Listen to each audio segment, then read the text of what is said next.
Good morning. This is Julia Widup, and we have with us this morning Dr. Kathy Gruver. She's going to tell us about her new book with techniques for handling stress. So tell us what we can do. Hi, Julie. How are you? I'm good. Except Good, for all good, the good. stress. I know. Well, I was told you didn't have any stress, so I didn't even know why I'm here telling you about all this. But no, I'll share some tips. One of the most important things to remember, and I go over this extensively in my new book, Conquer Your Stress with Mind Body Techniques, is that stress isn't really the problem. And I can hear everyone going, "Oh my God, what do you mean stress isn't the problem? It's all around us. It's the government and it's the traffic and the flight's delayed and there's a woman in front of us at the post office that looks through every stamp before she picks the flowers." This stuff drives us crazy, right? But unfortunately, we can't control any of that. That's why it's stress, right? We can't control that the flight's delayed. We can't control that the line in the bank is really, really long. But what we can control is our reaction to all that. And that is the key. So the first thing you have to know is stop trying to control all of these uncontrollable things. Because stress is the perception that we're not going to be able to handle what we're given. It's that feeling of being overwhelmed.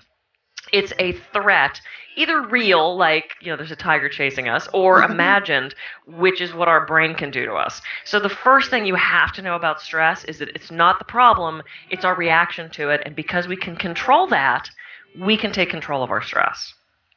Yeah, I think a lot of times it's because things are out of your control and you think you can control everything and you can't. Exactly. And, the things we can control, other than our reaction to those external things, is also our internal thoughts, our words. We're the only species that has the ability to imagine our own stress. Animal stress is so simple. If you're a cheetah chasing a gazelle, you're either dinner, or you're hungry, or you've been wounded, or you're pregnant and in labor. I mean, those are kind of the only animal stresses, is that basic survival stuff. Well, we've evolved past that point to where we can now imagine our stress. So if I had you and everybody that was watching sit down and really think about the most horrible day of your life, the worst thing that ever happened to you, and really feel that, you have the ability to bring up those feelings and actually put yourself into a stress response again. Animals can't do that. If the cheetah misses the hunt that day, he doesn't go back to the pack and go, "Oh, you man, the sun was in my eyes and I was thinking about this girl cheetah and she didn't talk to me and I'm going to sit it out and you guys go." I mean, they don't have the ability to do that. Only on Disney. Only exactly, only on Disney, and they're anthropomorphizing these things that shouldn't be having these conscious thoughts. So one of the keys is to help manage those thoughts as well. And it's really difficult to stop thinking things. If I'm telling you to all think of an elephant, you're thinking. If I say don't think of an elephant, you're thinking of an elephant. So what I like to do, and this is one of my favorite techniques, is using affirmations. Because they estimate, Julia, that this is ridiculous. We have 60,000 thoughts a day, and 50,000 of those are negative. Oh my Yeah, I God. know. And I don't know who did that study, because how do you count thoughts? But that seems to be the understood kind of number that we've all agreed upon. So what are we going to do with these 50,000 negative thoughts? And these are, everything from "I hate that song" to "you're a jerk for driving like that" to "I'm not worthy, I'm not good enough, I'm too old, I'm too young, I can't do that." We have these self-defeating, self-limiting thoughts that are oftentimes based way in the past as Mm-hmm. regret or worry or rumination, or way into the future. And we can't change the past and we can't control the future. So trying to keep those thoughts in the present is one of the most important things we can do. And this is where I like affirmations, because affirmations are incredibly useful at keeping us in the present moment and stopping those negative thoughts. So I see people all the time. It's actually drizzly here today in California, which it never is. So I'm sure everybody's going to end up sick, as everyone worries about. Excuse me. And I hear people all the time, and I'm sure you've heard this too, saying things like, "Oh no, no, I hope I'm not getting sick. Oh geez, I think I'm getting sick. Oh no, I'm getting sick." And they start to worry and they stress And they make about themselves getting, sick. and they make themselves sick. And we've seen little kids do that too. They can get so hyper and overexcited, they actually make themselves ill. We want to try to avoid doing that. So, what we can do instead is say things like, I am healthy and well. My immune system is strong and resilient. So, rather than scaring yourself about getting sick, which, by the way, depletes the immune system, which contributes to you getting sick. So if you're stressed about getting sick, you're probably going to get more sick. And I love that affirmation of I am healthy and well. My immune system is strong and resilient. And studies show that you can actually boost your immune system by thinking things like that. So it not only stops the negative thoughts, which helps stop that stress response, it also can physically make changes.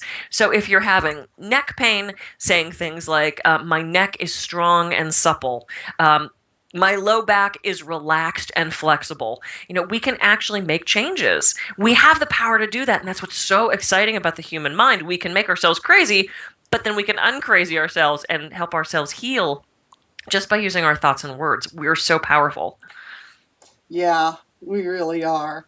I actually read a study where they said that if you tell yourself you're lucky, you'll actually start being lucky, winning contests.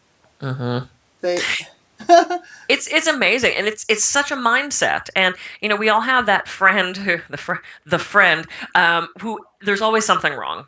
They call you to talk on the phone, or they're sending you text all day, and it's all this horrible negative stuff.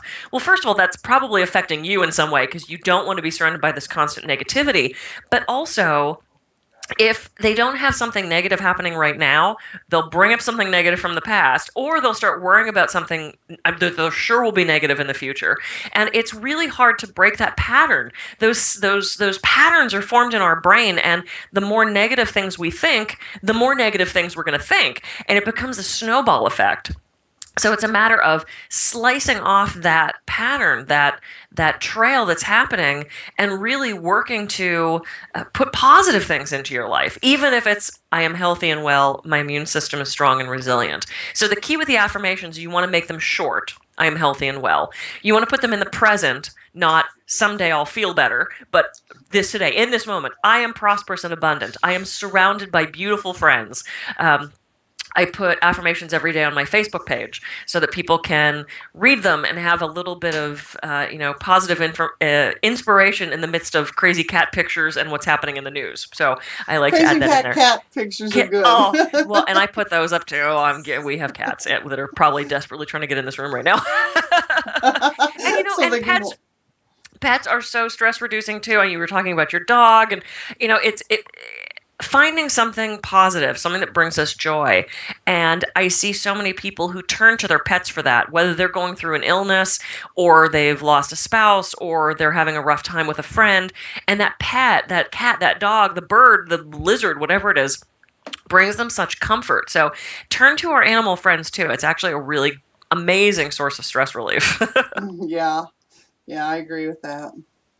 So the other thing that I really, really like that goes hand in hand with the affirmations is visualization. Now, you might be thinking, what in the world is visualization? It's basically self-hypnosis. How many people have been hypnotized? Yeah, you've all been hypnotized. If you've ever watched a movie where you've gotten so enthralled with the characters that you're crying along with them, or you're laughing along with them, or you're sad when they break up at the end, you've been hypnotized. You are in a state where you're suggestible to everything that's happening on the screen. And I know you've had this experience too, where you're driving on the freeway and you suddenly go, what, where am I? Did I pass my exit? Did I not get to my exit? They call it highway hypnosis. Or we've driven all the way home and suddenly realized, I don't know how I got here. Your body automatically does it, which is a little dangerous. You want to be, Or you've conscious driven all the way to the house you used to live in. or you find yourself in the parking lot at your office on a Saturday going, I don't work today. I've done that too. I've gone north on the freeway when I should have gone south. We're being unconscious at those times, but we can tap into that as visualization and self-hypnosis. And I learned to visualize when I was 15. I was a very lucky kid in that I was surrounded by, I was an only child and an actress. So I was constantly in productions, where I was surrounded by older people who had this knowledge that I never would have gotten from just hanging out with other high schoolers. And I was in a summer stock production of Oklahoma, and I started to get that tickle in my throat, that tickle that meant I was starting to get sick. Mm. I was really stressed at that point. My mom was in the hospital and dying. I didn't even know. I was a 15-year-old in high school trying to deal with who was I and boys and school and all these classes plus theater. Very stressed. So I started to get a sore throat, and I was terrified because we were opening that week, and I needed to sing and dance, and so Yeah. I'm sitting there in rehearsal going, trying to get my throat to clear, and this guy comes up to me and he says, "Are you feeling okay?" And I said, "No, my throat hurts, and we open this week, and I'm really afraid I'm not going to sing." And he says, "No, no, no. Do you ever visualize?" And I looked at him and said, "I'm 15. I don't know what you're talking about because what 15-year-old knows how to visualize? And I appreciate that you think I'm an adult, but I don't know what you're saying to me." And he finally said, "Okay, do you daydream?" And I said, "Yeah, yeah, I do that all the time." And he goes, "Okay, you can focus your daydreams." Hmm. He said, "I want you to visualize your immune system." And again, I had that look on my What's an face immune because system? what the heck? I'm 15. I'm visualizing boys. What do you mean immune system? And he explained to me that there's a space behind the heart, which I now know to be the thymus gland. And he said, when you're laying in bed tonight, picture this white light, the white blood cells rushing out of this space and going up and encompassing your throat. He said, maybe it feels cool, maybe it feels warm, customize it to whatever works for you. And he said, those movies where the cavalry comes rushing over the hill to save the day at the end of the movie? And I said, oh, yeah, yeah, yeah. The horses and everything. He said, that's your immune system. Picture that rushing into the area, and you're not going to get sick. And I got home that night and I thought, okay, I'll try what the crazy man told me. And I, pictured these white blood cells rushing in, and there was this coolness, and the horses came up over the hill, and there were cannons and sword fights, and I had this whole battle going, and I had a heck of an imagination. I woke up the next morning and I wasn't sick. And my Wow. sore throat was gone, and I was brilliant in Oklahoma. But I've been visualizing since then. And when I was writing my dissertation, a lot of which made it into the book, Conquer Your Stress, I found all these fabulous studies talking about the power of visualization and the power of our minds. We have no idea the untapped potential that we have of not only making ourselves sick, but also, excuse me, I have to visualize the frog out of my throat. Not only making ourselves crazy with the negative stuff, we can visualize positive things, whether it's the immune system or a bone healing quicker, or our blood pressure lowering. We Or can change our we even can whether you're lucky or not. I was amazed at that study. Yep.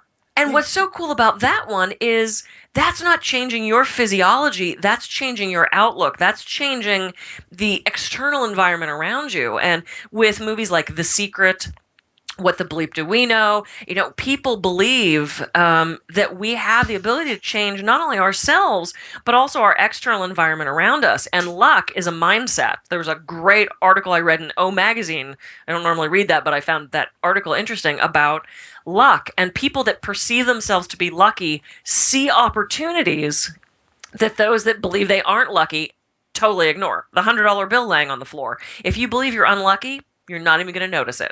People who believe themselves to be lucky are searching out those opportunities. And so it's total mindset. You're absolutely right. And I hope we all use that power to be lucky and healthy and happy and in a fabulous relationship. We have the ability to make those changes. It's so cool what we can do. yeah, yeah, I've had that experience. I started winning contests after I started doing that with the luck thing. Good And for I you. thought, well, that's not, I mean, how can it be that I won drawings based on my attitude? But somehow, It's about it's about perception. It's about putting ourselves in those positions to even try it. So the other thing is maybe if you weren't programming yourself to be lucky, you wouldn't have even have entered it because you figure I'm not going to win anyway. Why bother? And the few studies that they did were fascinating, and they had put a plant in a bar, and they had two different people come, not a plant, like a person who was set up there. okay. Yeah, not a plant, but yeah, a plant. And they had someone that perceived themselves to be lucky walk into the bar, and of course he's outgoing. He ends up talking to this person at the bar, and there's an opportunity for a business agreement or some Oh, business opportunity there. The person that deemed themselves to be unlucky sat at the bar, didn't meet eye contact, never said a thing to anybody, and missed that opportunity. So their perception probably was, "No, I'm so unlucky, I never meet anybody." But you have to go find that luck. Luck can be the $100 bill on the floor, but unless you're open to it, unless you're open to winning the contest, you're not going to Uh-huh. enter it. So Oh, it's this, yeah. Okay. it's the same thing with our health. If you think, oh, well, visualization's stupid, I can't heal my broken arm, guess what? It's not going to work. uh, but the placebo effect and our belief system is so strong. And, there's a researcher named Fabrizio Benedetti, who I was lucky enough to have endorse my book, doing the most phenomenal research on the power of the placebo effect and how people can use less pain meds, they can use less narcotics and anesthesia to help with their pain and deal with their illnesses because of the power of our mind. And, this has to be included in the future of healthcare. We're over medicated, we're over surgeried, and I'm not against Western medicine. I work very closely with doctors and chiropractors, and I'm so glad I can take my thyroid every day and then I could have my knee operated on. But we're overusing these things, and there are side effects and there are dangers to that. So, anytime we can add in things like meditation, visualization, hypnosis, herbs, homeopathics, anytime we can take advantage of those things, meld the two, bring the best of both of these worlds in, we're Yeah. going to be better off. I want to see it be a combination, not an exclusion, because I think that's really dangerous too. Yes, I agree totally. That's fascinating. So, how about reading us a little excerpt from your book? Oh, reading an excerpt. Okay, so here's the book. It just Okay. won, and I'm so excited. It just won its third award. It Wow. won a finalist spot for the USA Best Book Awards. It was voted one of the top 50 reads for 2013 by by a big book club, worldwide book club, and then it won the Beverly Hills Book Awards and the Indie Excellence Awards in alternative medicine. So I'm very, very excited about that. Um, it's going to be, because this is so technical, it's going to be hard to read a passage from it, but I want to share Okay. my favorite chapter with you. Um, Okay. I'm not a meditator. I'm terrible at meditation. I do flying trapeze and hip hop to relax. Okay, so you tell me to sit on a pillow and relax my brain and quiet my thoughts, I'm in big trouble, Julia. It's not going to work for me. So I studied at Harvard. I was very lucky. I studied a lot of mind body medicine at Harvard with Herbert Benson. I'll get that right. Herbert Benson. It's the Benson Henry Institute for Mind Body Medicine.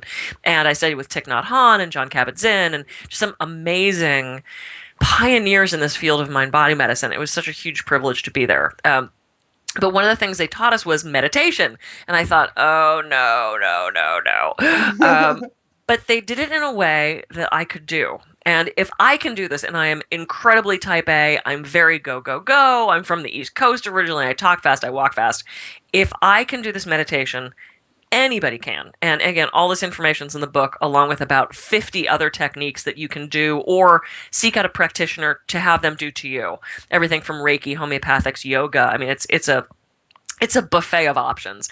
But this is my favorite thing. And if you get nothing else out of what I'm saying, learn to do this mini meditation. So Okay. there's only two rules, which excited me greatly because I'm used to, meditation. You have to sit on the pillow and you put your fingers a certain way and your tongue goes up and your eyes roll back and you turn to bubbles and you float away.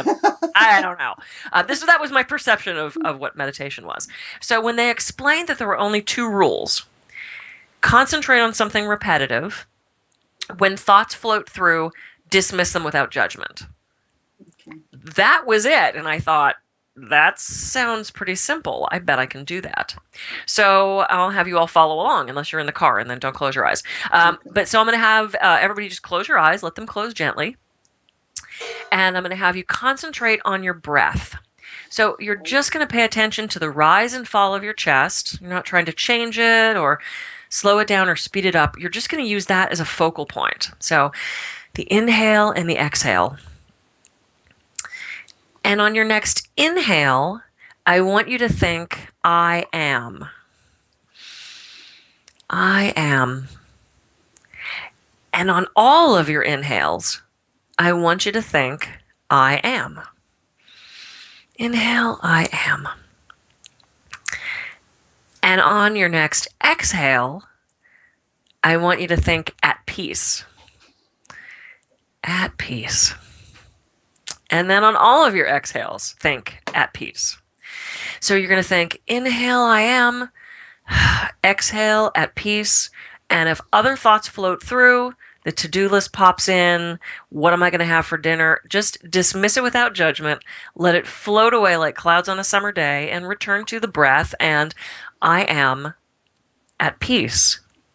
And what's so phenomenal about this and why I like it so much, and I actually have recordings of these on my, not YouTube, but on iTunes that you can download and do. I teach you to do these types of meditations.